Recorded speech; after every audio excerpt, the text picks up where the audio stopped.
Hello everyone, welcome back to a new video and welcome back to a new plan with me, and this time for December. I have lit my candles behind me and I'm watching as the snow melts outside. There's been a snowstorm here in Stockholm and it has been chaos. The buses haven't been going, you couldn't get anywhere in Stockholm, people didn't have their winter wheels on, the cars were sliding on the ice. It was chaos. But I'm here to talk about the monthly review of November and my plans for December. Because finally we have progressed in my debut novel, we have progressed in the process of getting it published, therefore I have also progressed with the sequel. So I will talk about November first. For November I had the goal, like the only goal, was to start editing Gods of Rot and Ruin, because when I filmed that video, I hadn't gotten it back yet. My editor hadn't said that I would get it back in November, but I had an inkling and a thought that I would. And I did get it back on the 5th of November. And by this time, the vlog when I'm editing the book will already be up. And if you haven't seen that, I can link that in one of these corners and also in the description below, because I'm taking you with me throughout the whole experience. So spoiler alert, I did finish the edit in November. I finished editing the book in 1 week. That vlog ends on the 14th of November, and by the 13th I had finished all the comments and gone through all the book. But the edit went well. You can hear all my thoughts about it in the vlog, but just to summarize it, it was a lot of comments, but most of the comments were grammatical ones, so it was so easy for me to just change that word there, try to rephrase this, or just phrase it as she suggested in her comment, which means that I'm just writing exactly what she said. And sometimes I went with her suggestion, and sometimes I changed the sentence a little bit, just because, you know, my voice is very different from my editor's voice, and writing voice that is. But those things are the ones I went by so fast, which meant that I could finish the edit in 1 week. And then there was 3 bigger things that I talk about in the vlog as well. I needed to change the name of the rebel group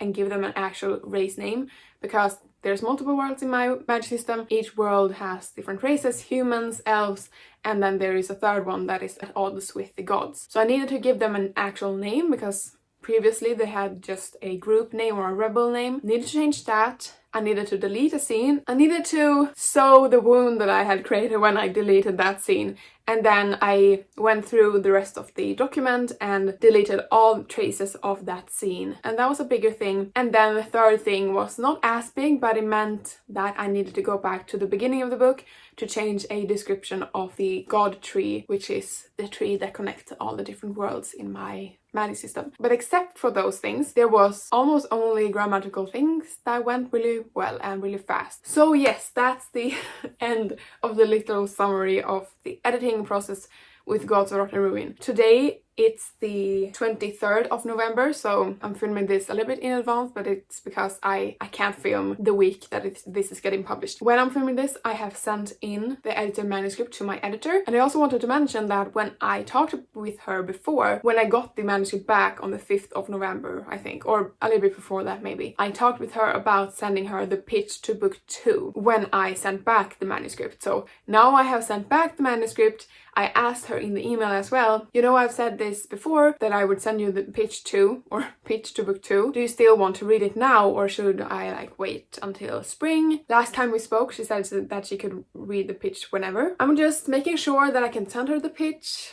I want that approval from her. And that's the update. Let's go into planning December. And the fun thing is that today and tomorrow I am starting a new writing vlog, and that writing vlog is actually an editing vlog. And I am going to begin my read through book 2, which doesn't have a title yet. It has a working title, but I am putting out the working title to my publisher and saying, like, if you want to change this title, or if you think there's a better one, like after she has read it, of course, please tell me that, because I'm not really happy with the working title that I have right now. But that was the case with Gods of Rot and Ruin as well.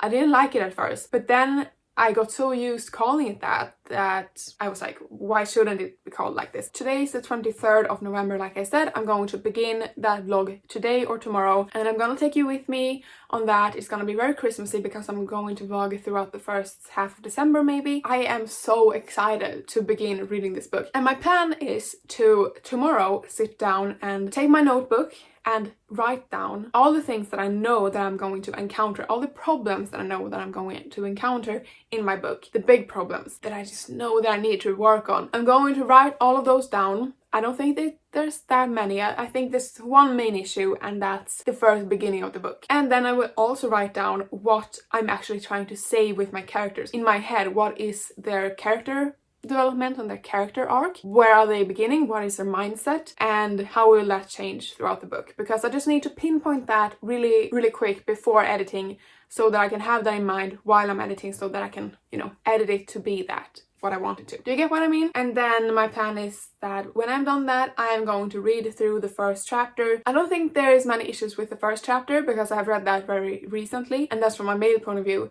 But the issues that I'm finding is with the female point of view and the murder mystery. So that is something that I need to work on. So that's all very exciting. And so the timeline now is to edit the book in December. Hopefully I will get it done in 1 month, but you never know. Because there's something coming up that I don't know if that will happen. Like, it's not decided upon anything yet. But if that happens, then I will get less time to edit. And maybe I will be done in January, if that's the case. But that is that tomorrow I have a work interview to work at a local library. If you have followed me for a long time, you know that I worked at a library this summer, and now the local library where I live have reached out and they want to talk to me tomorrow. And I'm very nervous and anxious about it, but I think it will go well.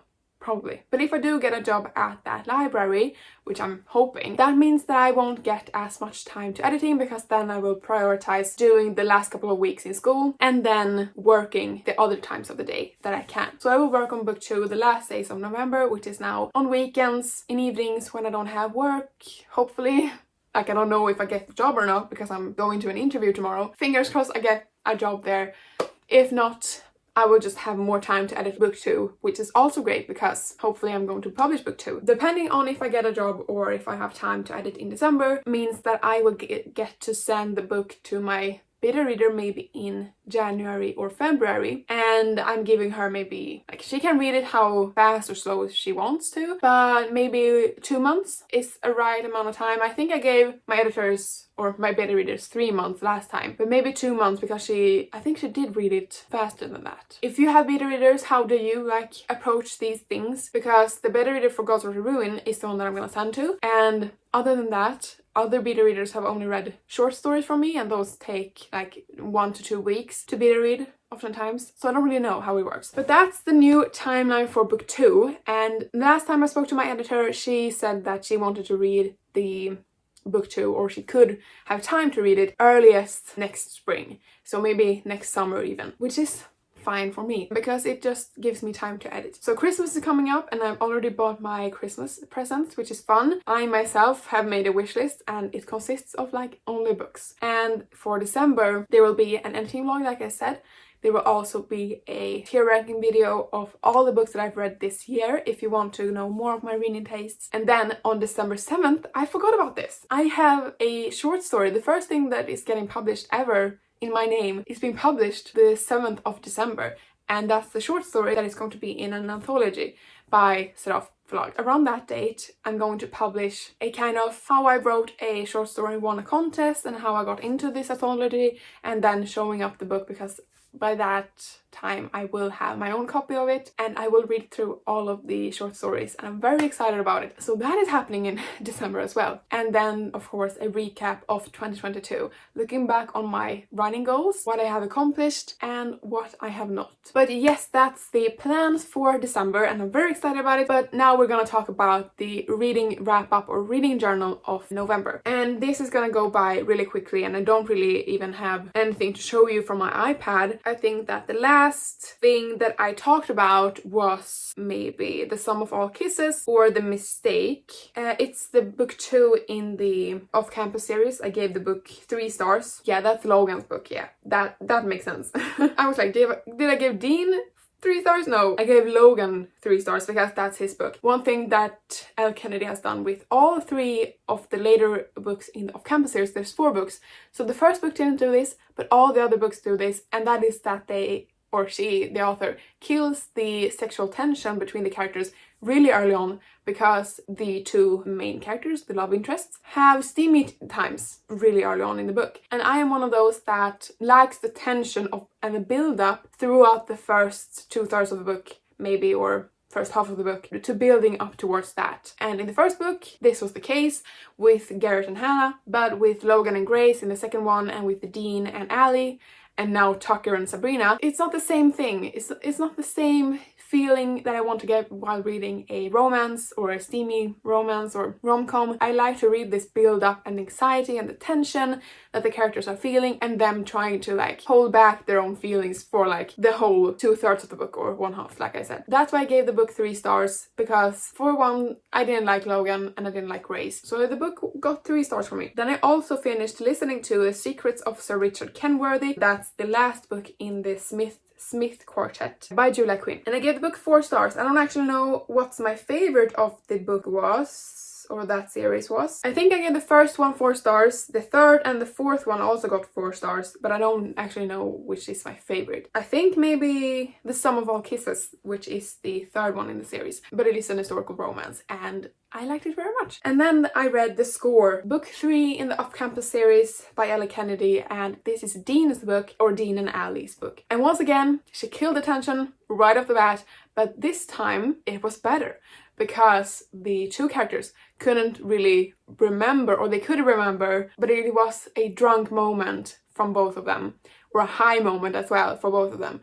So they couldn't really remember at first, and Dean is this player that doesn't want to be in a relationship, and Allie just got out of a relationship, so it's a lot of tension there, and they also keep it secret from their friends. Chef's kiss. I liked it very much. 4 stars. And then now I'm reading The Goal, which is the 4th book in the Off-Campus series, and it's Tucker and Sabrina's story. And I like Tucker. He is a gentleman and he cares about the female main character so much, and I am 47% through, or 42% through the book. And spoiler alert, if you don't want to hear about what it says on the back of this book, the synopsis of this book is that Sabrina ends up getting knocked up by Tucker. She has so many big future plans for herself. She wants to be a lawyer and go to Harvard, but then she gets knocked up. I'm really enjoying it so far. And then I'm also reading this book, which is a Swedish fantasy, cozy kind of horror. It takes place during winter and Christmas and New Year's, so I feel like this is a great time to read this. And this is Ada Martell, Flickan av mörkret by Christina Dowling, published at my publisher. So this is a fellow Seraph author, and I am on page 106, chapter 20, not even halfway done yet. But I don't think it's this book, I just think it's that I'm not feeling fancy at the moment. I'm not even feeling The Goal, Tucker's book. I'm not feeling anything like that at the moment, and maybe it's because I have been editing so much and reading so much of my own book that I don't really have the energy to read another book. But then I'm listening to the first book in the Girl Meets Duke by Tessa Dare, and I'm listening to the first book on audiobook because there has come out a Swedish translation of it, and the Smith Quartet was also Swedish translations. When I'm going walks outside, those books are the perfect books to read. Really fun, easy historical romances, and I've been wanting to read The Duchess Deal by Tessa Dare for a long time, and I'm listening to it finally. I only have like 1 hour left on the audiobook, I think, and I like it, but I don't love it. And I think this is because of the narrator of the audiobook, because I don't think she is doing as great of a job as the other narrator for the Smith Quartet. I loved her voice as the different characters, but this one, and if you listen to audiobooks, you know that the narrator is very important if you want to enjoy the audiobook or are enjoying the audiobook or not. So that is what I'm reading at the moment. I'm thinking that for December, actually, I have a Christmassy book box from Seraph that I'm going to open up in the editing vlog that I'm gonna begin today. And I'm going to open that up and I'm going to pick out one of those things. I'm just hoping that one of those feel-good romance books is gonna make me very happy. So that was all the books that I have read in November and the books that I'm planning on reading in December. So with that said, thank you so much for watching this video. Leave a like and a comment below and let me know what you're writing on right now. It's the beginning of December, so I want to know, how did November go? How did NaNoWriMo go? If you participated in that, I did not, like you have seen on my YouTube, but I want to know how it went for you guys. And subscribe, because I post a new video every week, every Thursday. With that said, thank you so much for watching, and I'll see you in the next one. Bye!